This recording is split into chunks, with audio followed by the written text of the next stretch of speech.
అందరికీ నమస్కారం అండి. మార్గశిర మాసంలో వచ్చే లక్ష్మీ వారాల్లో రెండో వారం చాలా విశేషంగా అయితే వచ్చింది.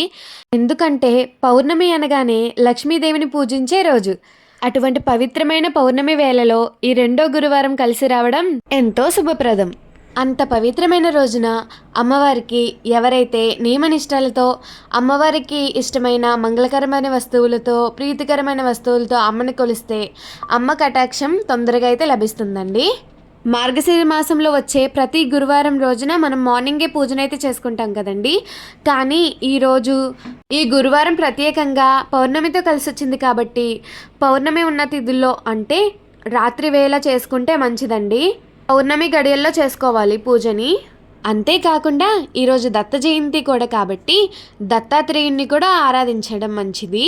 అయితే ఈరోజు ప్రత్యేకంగా అమ్మవారికి క్షీరదీపం పెట్టుకుంటూ ఉంటాము. అలాగే దత్తాత్రేయ జయంతి రోజున దత్తదీపం కూడా పెట్టుకుంటూ ఉంటారు. ఈ దత్తదీపంలో ప్రత్యేకంగా 3 జ్యోతులు వెలిగేటట్టు పెట్టుకోవాలి. దత్తదీపం ఎలా పెట్టుకోవాలి, క్షీరదీపం ఎలా పెట్టుకోవాలని పూర్తి వీడియో నా యూట్యూబ్ ఛానల్లో ఉంది, ఒకసారి చెక్ చేయండి.